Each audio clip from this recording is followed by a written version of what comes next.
everybody. Welcome in. It's PharmCast for the community. I'm your host, Dr. Tim Brown. We're going to do a big talk today on skin care, trying to keep skin cancer away and how to keep you healthy. But before I get to that, I want to let you know that I actually have decided to take a break for July and August. I am just going to breathe for a moment. We will have somebody on in June talking about men's health. It's going to be a topic centered around what men should be doing for preventive health and what goes along with that. But that also goes well with our topic today because skincare is universal. It doesn't really matter what happens in your world or how you identify. The point of it is our skin is our biggest organ and we have to protect it. I have Dr. Adeboye, who's with me again this year. She was on last year talking about sunscreens, and I asked her if she would come back to us again and talk to us a little bit more about sunscreens, what we're doing well in terms of sunscreens, and maybe what some of us forget to do on a routine basis, including myself, throwing no one under the bus. Dr. Adeboye, it's so good to see you. How are you? I'm doing very well. Thank you for having me, Dr. Brown. Now, you told me before we came on here, you just got married recently in the past year, correct? Yes. Congratulations. Yes, thank you. Yes, I definitely wasn't a bridezilla, but it was no easy feat, but it's really an exciting and new journey to have with my husband. So I'm happy to be able to have found my partner and my pretty much my partner in crime now. That is awesome. Congratulations. And I want to say thanks again for making time for us today. I don't think a lot of people remember or even realize that pharmacists work in all sorts of healthcare environments.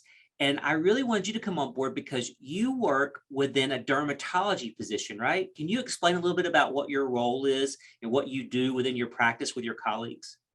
Yeah, so I am a clinical pharmacy specialist here at our Emory Dermatology Clinic. It is definitely a very unique setting, but it adds to my love for AmCare and also just overall skin health. Emory, as we all know, here in Georgia is a leading teaching hospital, and definitely the same applies to our pharmacy department. We are definitely innovative when it comes to new roles in pharmacy. I feel like our ambulatory care team has definitely grown over the past year with not only dermatology, but also rheumatology, GI, pulmonary, cardiology. So dermatology is definitely a new setting for pharmacists. I'm happy to be a part of it. As far as like the patients and who I care for, majority of my patients do have what's known as inflammatory skin conditions. So this includes plaque psoriasis, atopic dermatitis or eczema, and even what's more less common is hidradenitis suppurativa. Well, that's a big two word there. Yeah, and it's a tongue twister. So HS, we usually just say HS. HS is definitely easier to say. Exactly.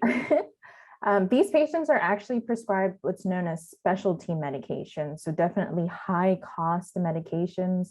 If you're looking at your formulary with your pharmacy benefit plans, these medications are usually what's known as tier 4 medications and are very expensive.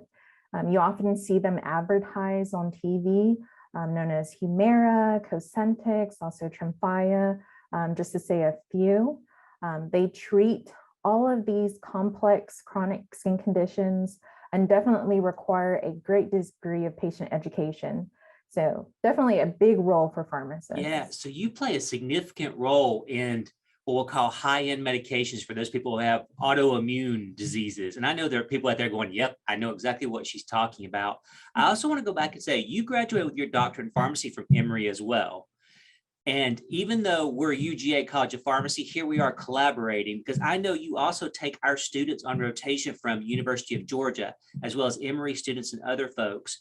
And so you open up your practice to students from all over Georgia, as well as other states, I'm assuming, because there cannot be a lot of positions like yours abundant in Georgia. I think what you do is incredibly unique, but at the same point in time, a lovely addition, as you point out, having a pharmacist there to help people decide how to find a medication for these conditions that cause a lot of problems and damage to the skin. Yeah, no, definitely. And just to give a quick kudos to UGA, I did just recently have a wonderful P4 or fourth year pharmacy student on rotation with me. Nice. And she's actually going into specialty pharmacy as well and pursuing a residency. So I feel like it's a really great opportunity for pharmacy students, and as well as honestly our provider team, to kind of see what pharmacists can provide when it comes to education, counseling, of course, being the drug expert or medication expert. And not only with specialty medications, of course, when it comes to specialty medications, that applies not only to autoimmune inflammatory skin conditions, but then also for patients with early stage skin cancer. So I do get looped in or involved, although this is not predominantly a heavily oncology dermatology clinic, but I do get involved in patients' care who do have early stage skin cancers, such as basal cell carcinoma and squamous cell carcinoma. You know, that's the whole reason I want to do this podcast again this year, is because skin cancers continue to be diagnosed at an alarmingly high rate. And one of the things that we tend to forget, because I do this, I wake up, it's a gorgeous sunny day, and I think, oh my gosh, it's a great day outside. It's sunny. I'm going to work in the yard. I'm going to ride with my top down. I'm going to go biking. I'm going to go hiking. You know, it's so lovely to live where we do because we have so many days of sunshine.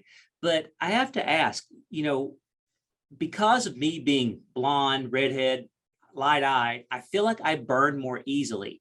So I'm more aware of this. Would you say that no matter what your skin tone, you still have to protect yourself from the sun so these cancers don't happen? Is there a difference between someone having really great skin that tans or gets dark pretty easily and folks like me that kind of burn pretty easily? How do we talk about that with different folks? Yeah, so definitely any type of mole, mark, or rash, it's all fair game in dermatology, and it's all things that we want to discuss, whether it be related to a rash, to eczema, or a mole that we're concerned for skin cancer.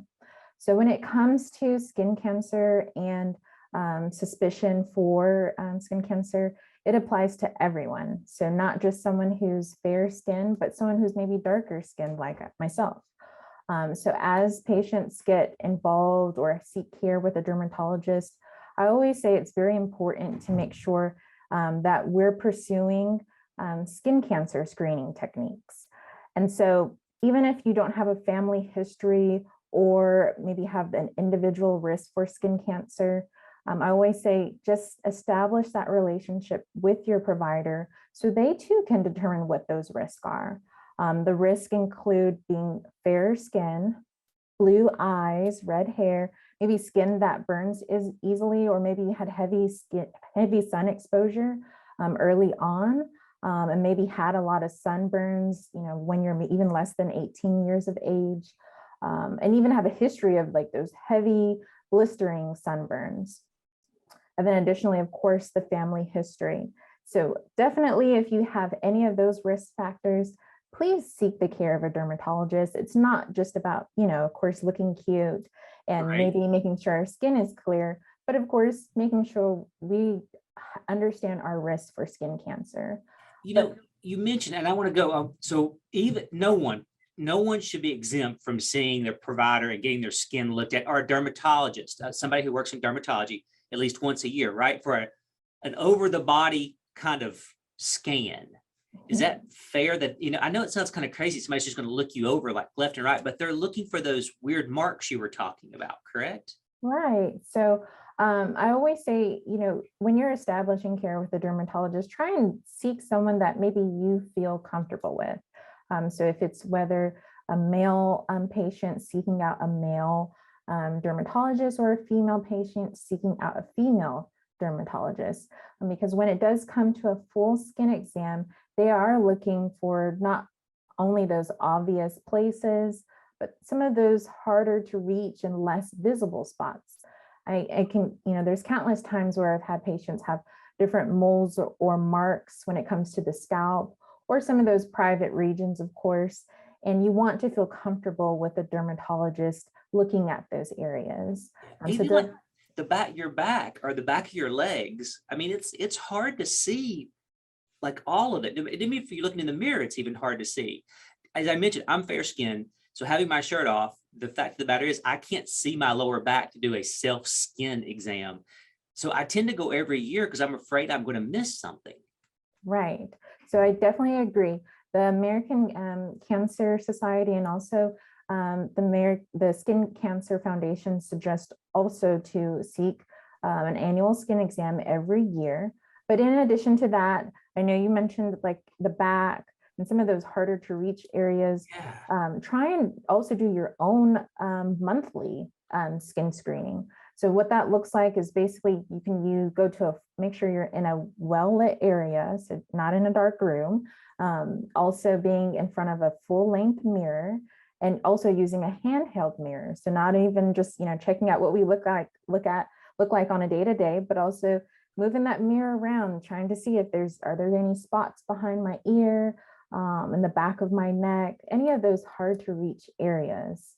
And we also have a way to look for those spots. I never thought about behind my ear. You've taught me something new. I mean, I've tried my best to look at, but behind my ear, I think one of the things, obviously being fair skin, I can see when something changes pretty easily, like the darkened area, darkened mole, those kinds. But what if you're someone who's darker in color, or even someone who's black? How do you sort of keep track? Is it hard to see spots like that? Or for me, as you talk about being well lit, I think about some of my friends and the fact that if they have a rash, it's harder for me to see a rash on their skin than it is mine. How do you teach folks that have different color skins to sort of know their differences and how to look for those odd things that may happen? Yeah, so what we call is the ABCDEs for suspected moles and spots. Okay. So are those spots, are they asymmetrical? Are the borders uneven? Have the colors starting to darken or look more black? Have they gotten bigger in size? At least, just around less than half an inch? Are they changing in size, shape, and color? So with dermatology, it's such a visual specialty. I always encourage patients, maybe just taking a picture or have someone take a picture of that. So you can be able to see what that change looks like. And again, making sure you're doing those self-examinations on a monthly basis, especially if, it's something that you are concerned about. So you're able to go to your dermatologist, flip through your phone, and able to show them how it's changed over time. I like that idea. Technology is wonderful. I love that. I like that a lot. The other thing that has come up recently in discussion is if you have a spot that looks like a sore and it scabs over and it bleeds but never heals, that's not your immune system. That could actually be something that's wrong with your skin. Like you talk about, like it could be psoriasis, eczema, or even a type of skin cancer, correct? So we shouldn't just ignore that. Exactly. And sometimes it's easy to ignore, it fell off, so it must be fine. Right. But even if it's something where you're just scheduling that appointment, it may not be an urgent appointment, but taking a picture, showing your dermatologist how it may be changed in anticipation of that appointment, it definitely helps substantially. So I had a friend who's a dermatologist. He calls it skin mapping. And he says, look for the little dots here or there, and the ones that look weird, make sure you pay attention to them. I love your idea of taking a picture or even a video of kind of the area that looks odd and then going back and revisiting it. I never thought about using technology like that before, but even if you're the partner or spouse of someone, you might do it for your spouse and save that video because, again, I don't know how you are, but I'm not real good about looking in the mirror and examining every part of me without judging myself. So it'd be nice to have someone who just sort of is there for let's just see if something looks odd in terms of moles and stuff. So I like that idea a lot. That's really smart. Yeah, I definitely feel that it definitely helps a lot. And it's part of like our check-in procedure.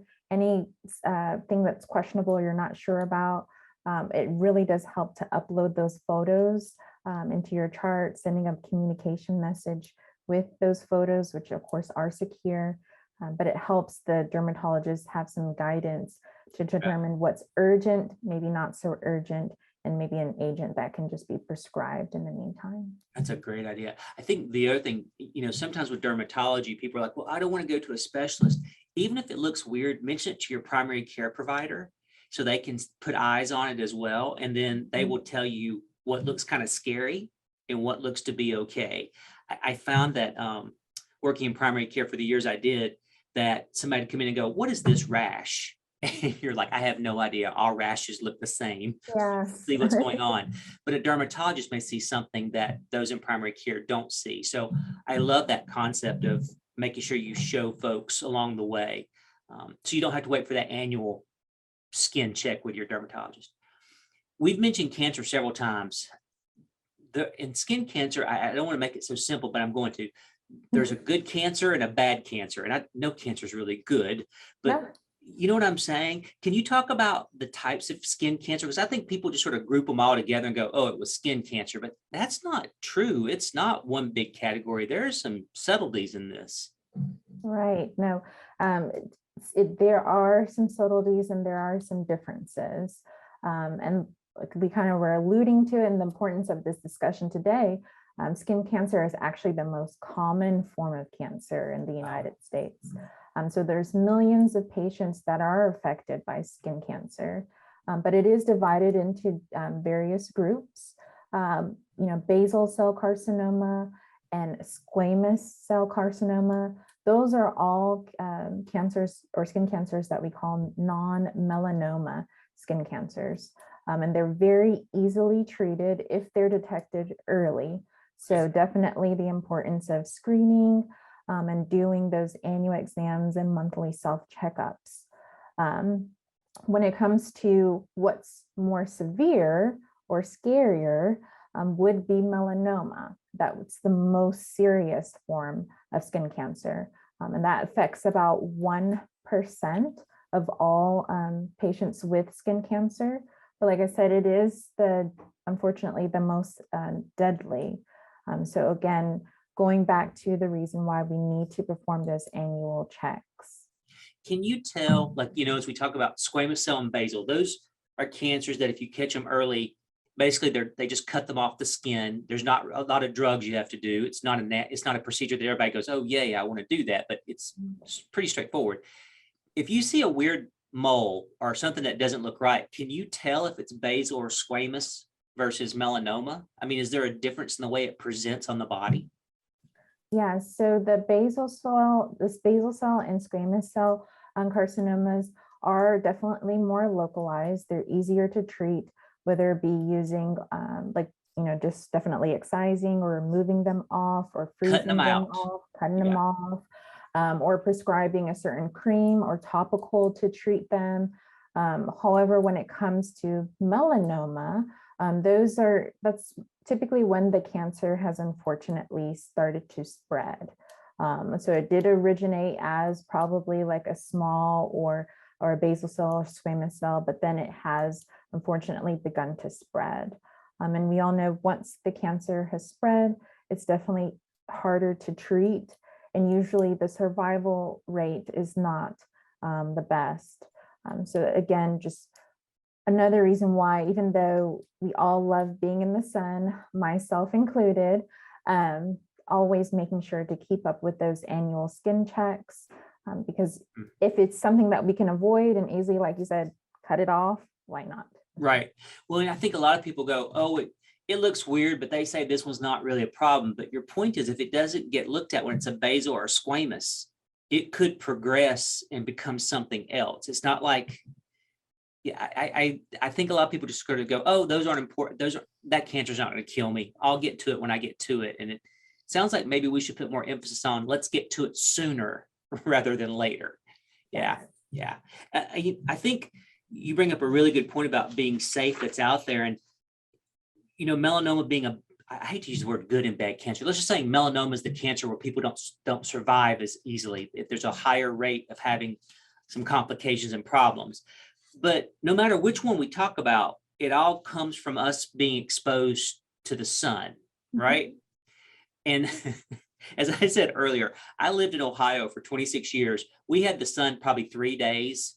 out of 365. So it really wasn't as apparent that we were getting all this incredible sunlight hitting us all the time. Now we were, but it just didn't. Since I've been moving here, I wake up every day and I'm just amazed at how gorgeous it is on the majority of days. But I also have realized that I have more color than I've ever had in my life because the sun seems, I don't know, hotter here or more direct. What should I do just daily to protect myself? Are there things that I should be aware of? What am I doing wrong, basically, Dr. Adeboye? Well, I'm always, I'm always nice. So I won't say you're doing anything wrong necessarily, but there's things that you could probably do better. So as far as like daily tips when it comes to protecting yourself from the sun, of course, what dermatologists and what we always recommend first is avoidance. So trying to make sure that you're not being out in the sun too much. Of course, necessarily is that an easy feat? No, Right. it is May. We are all out into the sun. But the next step then is sun protective clothing. And that often includes wearing a wide brim hat, wearing those cute sunglasses, possibly long sleeves. There's even companies that actually make sun protective clothing by using ultraviolet protective factor or UPF, definitely more expensive. Very expensive. I've seen those, yeah. Yes, very expensive. Looser fitting clothes, darker, brighter colors. And then also, like I said, avoidance. So avoiding the hours of the day between 10 a.m. and also 4 p.m. when the sun is at its peak. But of course, we can't always do that, right? Right. So the next step then is, of course, to use daily use of sunscreen. So daily use, not just, when we're out going to the pool or going on a hike, but daily use. All right, I'm going to get to that in a second. So I think you just said something that's really important that clicked with me. Don't do what I need to do outside between 10 and 4. If I'm going to mow my lawn, do it later in the day. No, I don't want to say do it early in the morning because I'll wake my neighbors up and they won't be happy with me. But if I want to work in the garden or I want to go for a hike, or if I do them sort of outside those hours, the sun's not as intense. But the second part of that, and this is something I'm learning as well, it's just hot. Like July is just hot. Putting a long sleeve shirt on right now just makes me think, oh Lord, no. So if I don't cover myself up, I should be using sunscreen and all those parts that are there. I read an article recently that I shouldn't get dressed and put on sunscreen. I should put on sunscreen before I get dressed because you never know what I've left uncovered. Like, did I cover the area or not? But is that what you recommend as well with sunscreen? Yeah, no, definitely. So of course, a lot of us dress in layers. Yeah. Look at me, I have my white coat on and have a dress under. But, at some point you might remove your coat, your clothes might shift, you might roll up your sleeves. That's and so you don't want those areas left untouched.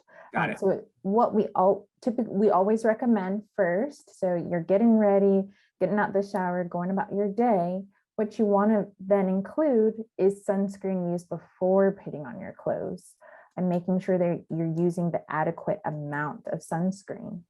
So how much? So I have to admit to you, I just throw a big glob of lotion on and, I don't really measure. How much do you normally have to make sure you have adequate coverage?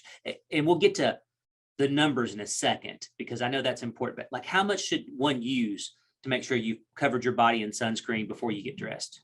Yeah. So just to make it easy, if we think of what we have in our kitchen, think about like maybe a shot glass or something that's at least 1 ounce. So thinking about a 1 ounce shot glass, filling that up with, sunscreen, and that amount is actually the amount that's required for your entire body. So I know some of us don't necessarily like putting on so much lotion and things, but it really is required, that amount, to really protect yourself from the sun. Yeah, and see, to me, that sounds like such a small amount compared to what I put on. Again, when you're fair skinned, you tend to make sure that you're covered because being burnt is not a pleasant thing. Yeah. The other thing that I think is important to talk about is I forget behind my ear, the top of I forget those things. I'm getting better about the back of my neck.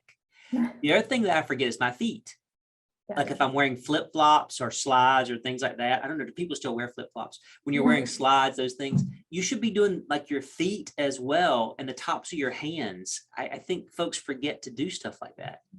Yeah, so definitely thinking about like the amount of the areas that you would just in general apply lotion.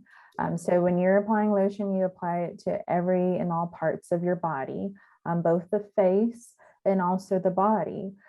So thinking and remembering that, okay, behind my ears, the back of, over my hands, and also the back of my knees.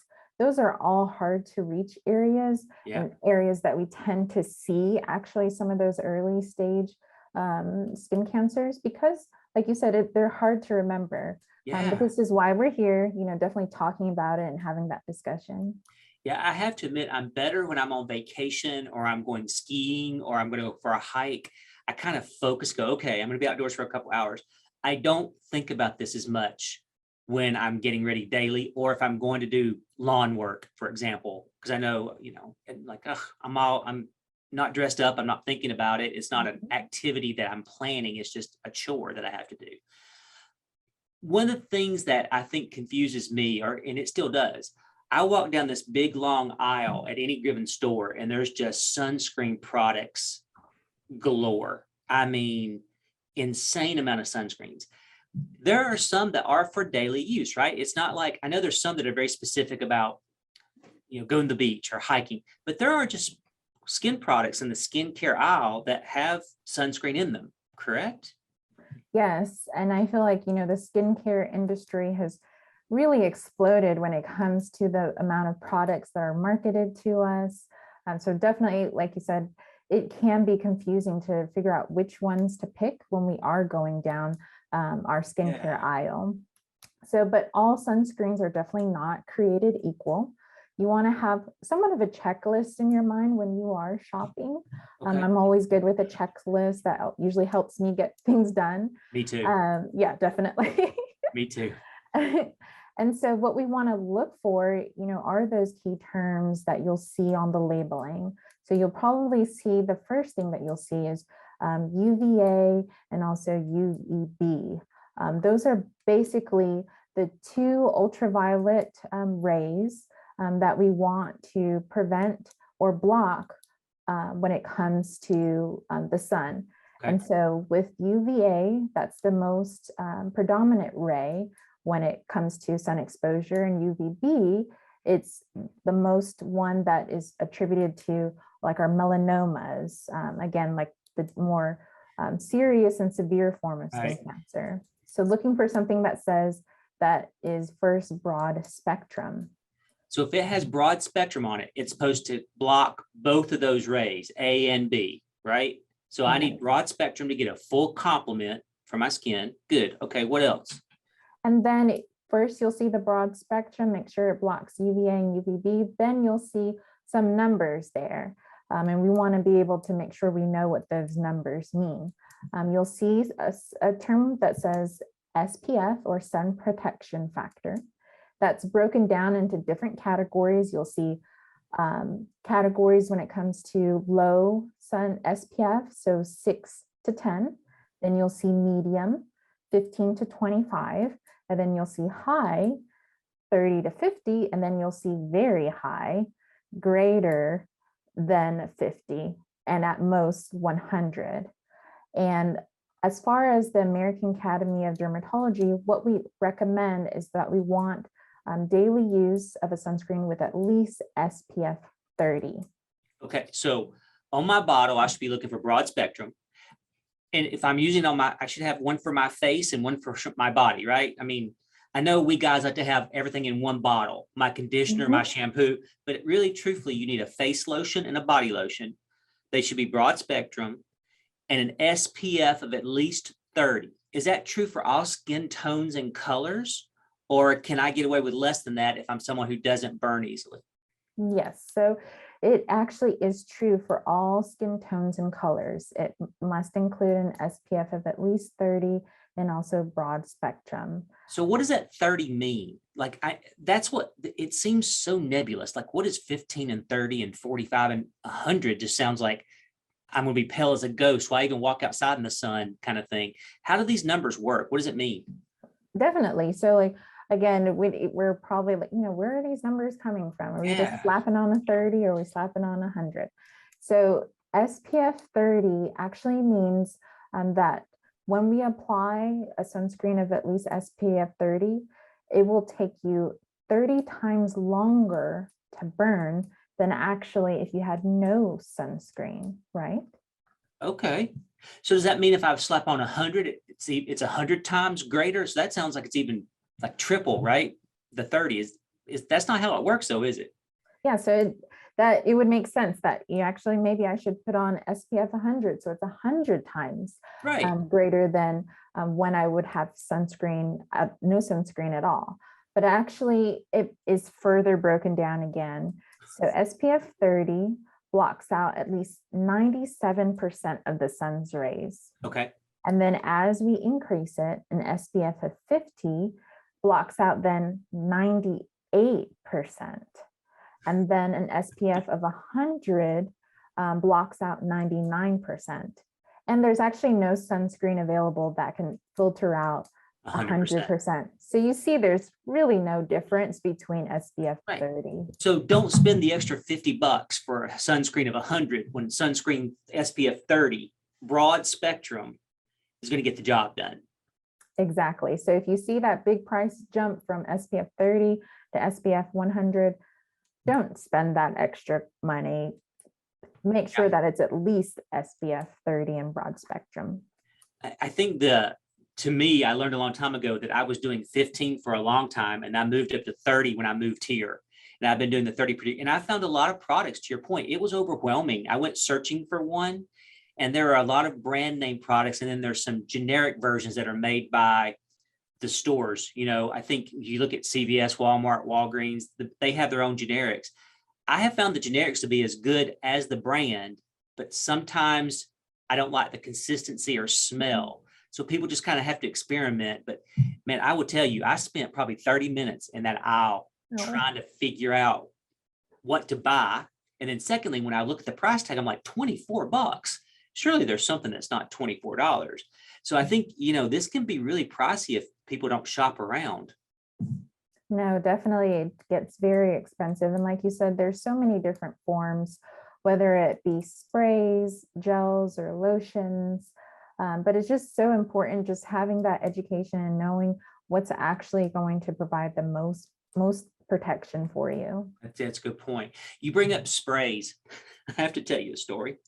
I was at the beach last year and we were by the pool, and I watched a mother come out and she had 3 kids and they were running everywhere because they were so excited, right? It was the pool. They were gonna have a great time. She grabbed one by the arm and she pulled out that can of spray and she was spraying for all there was to spray.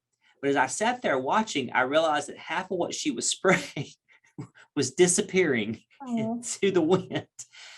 When should we put on sunscreen? So number one, the spray sticks. And number two, is spray as good as lotion? And I worry a bit about the fact that mine doesn't last all day. Like, how do I know that? What do I do? Yeah. So, there's just so many on the market, and the sprays are definitely a convenient option. I mean, who doesn't want to just easily, spray their kid down. Yes. And you're good to go. And I can only imagine having 3 kids and trying to make sure they're all staying very well protected. Exactly.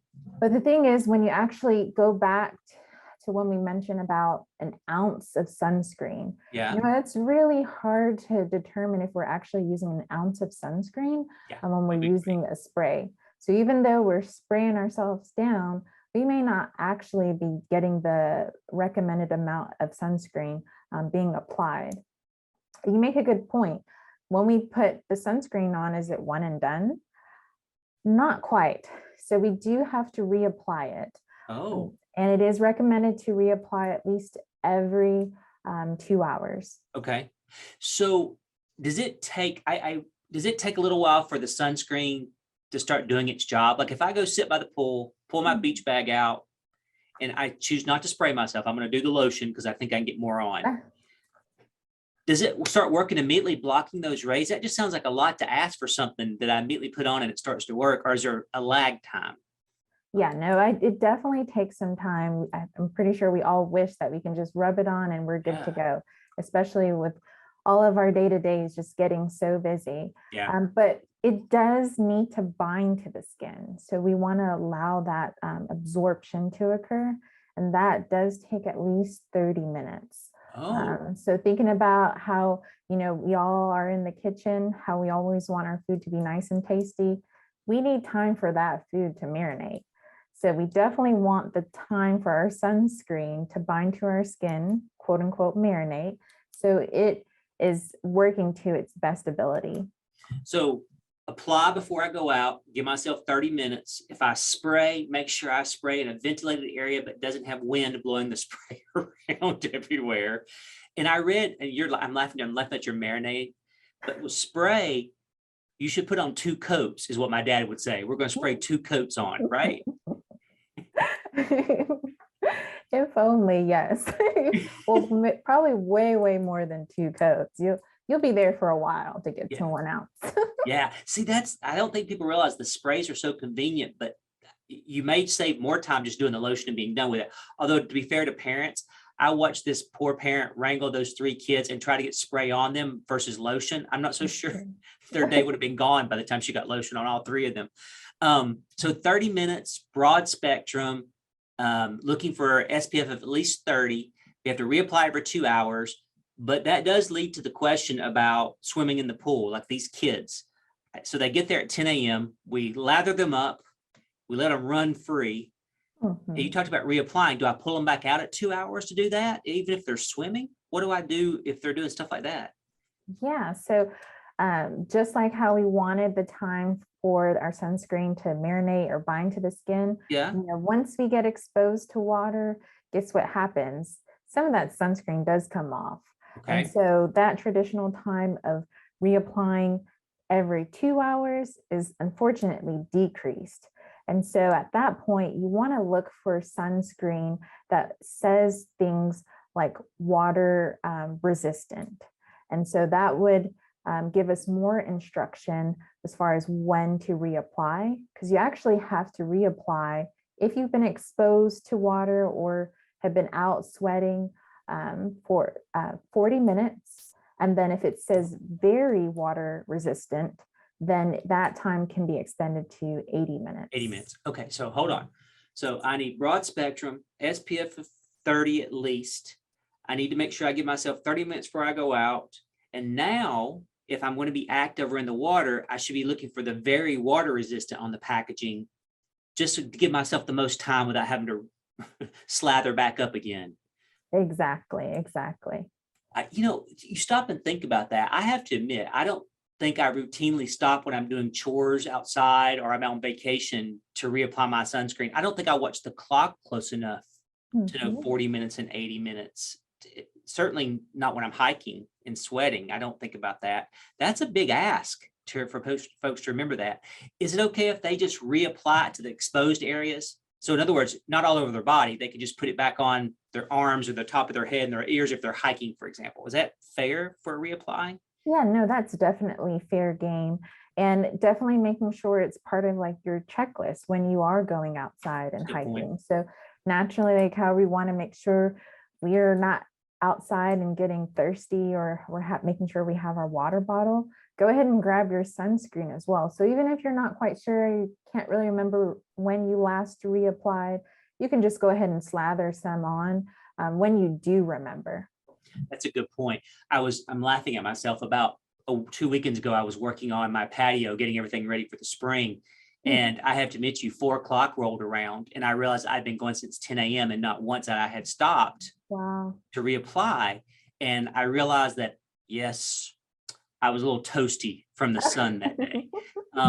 It's just, you get so caught up in your work that I love your idea of every time I stop to get a sip of water or get a new water bottle, I should have thought about reapplying my sunscreen. It's a trigger that I should now start thinking about. That's a good idea.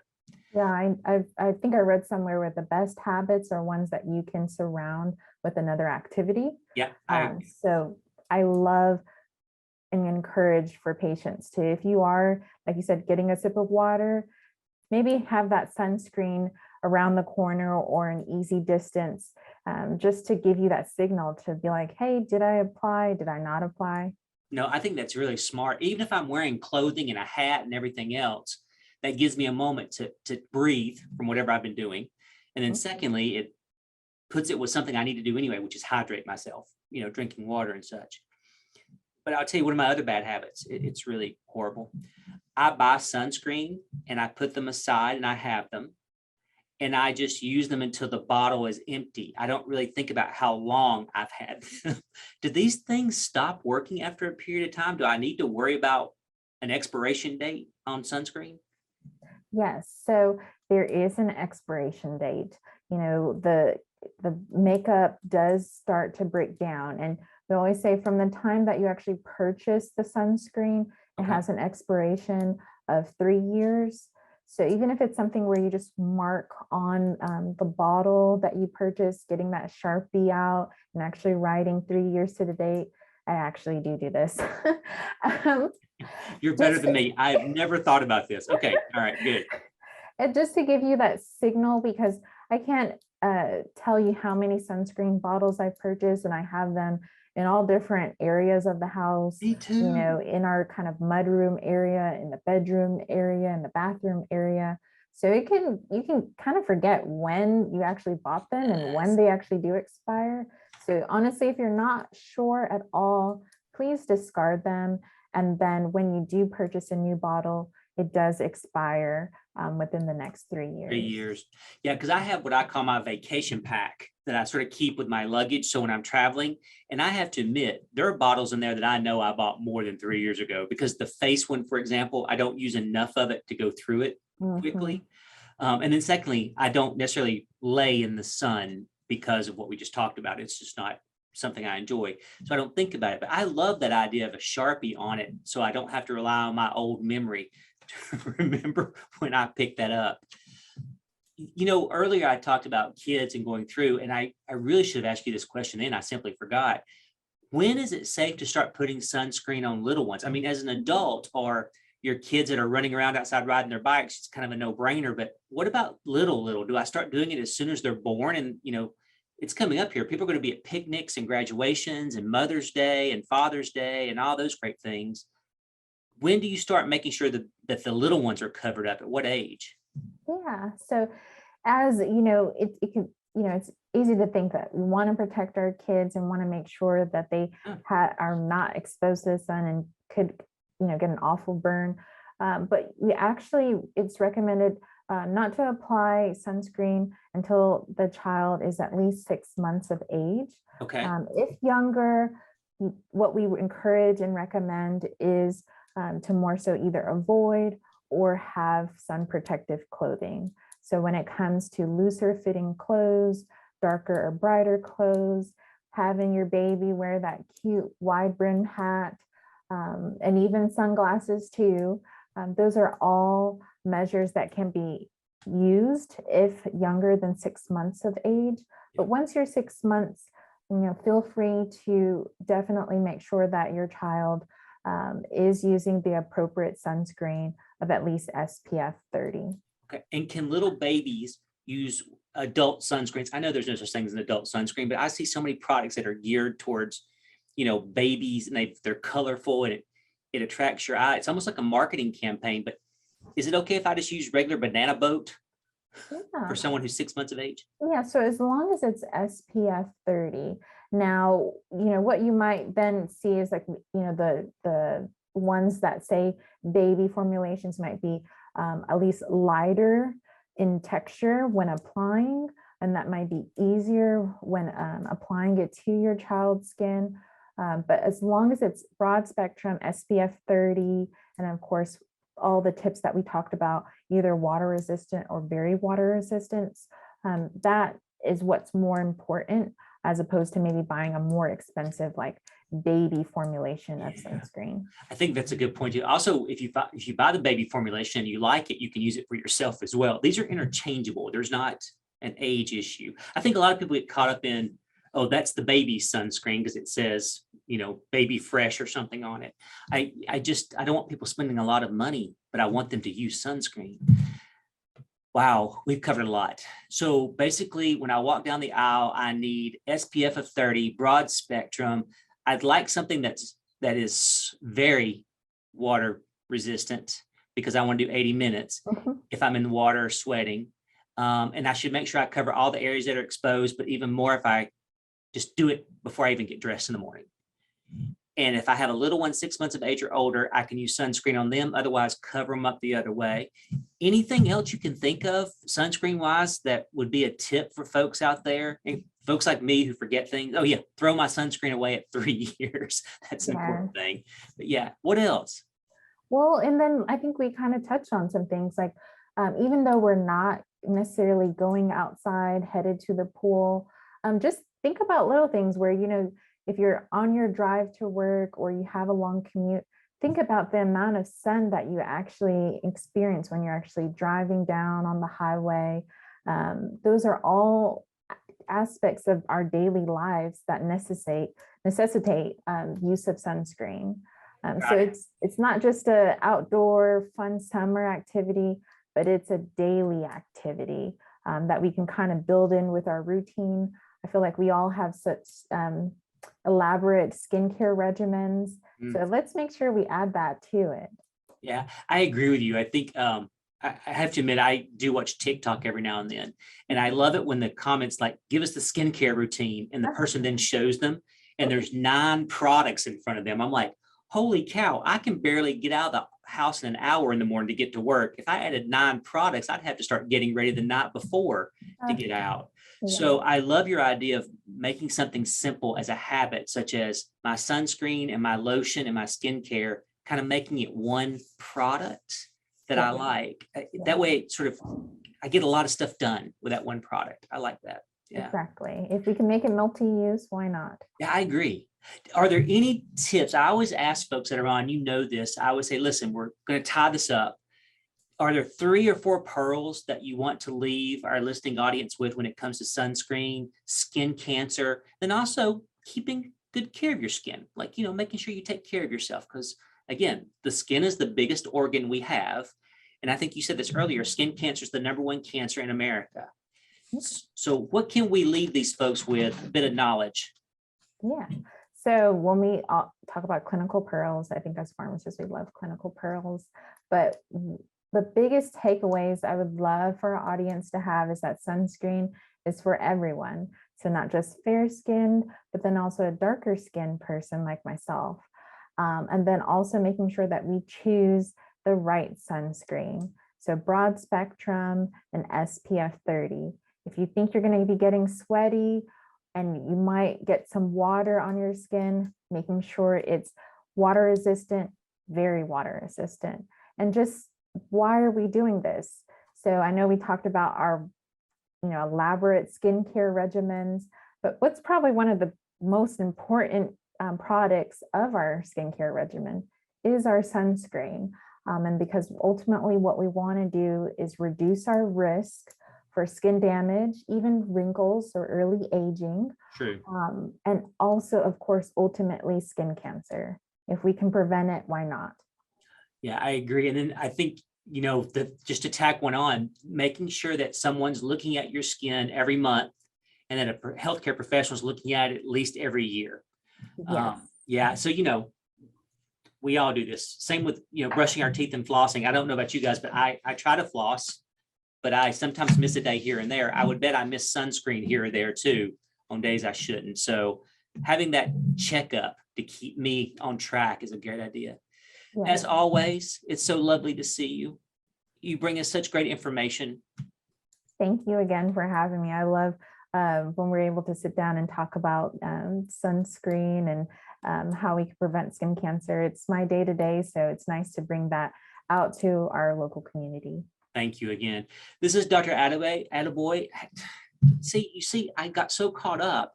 Say your name for me, please. Aderonke Adeboye. Ay, just lovely, wonderful. And works in dermatology from Emory, has been a clinical pharmacist in practice now for a couple of years, has really been groundbreaking in her field and working in dermatology and also promoting the profession of pharmacy. So once again, thanks for being with us. To remind our listeners out there, the month of June is Men's Health. Dr. Henry Young is going to be on board talking about men's health, preventive health, what we should be doing as gentlemen looking ahead, not only for things like prostate cancer and cardiovascular disease, but also just as we talked about skin cancer and what we can do as in general. Until then, my name is Dr. Tim Brown. You've been listening to PharmCast for the Community, sponsored by the University of Georgia's College of Pharmacy. Go in good health and enjoy your holidays. Thanks again. Bye-bye.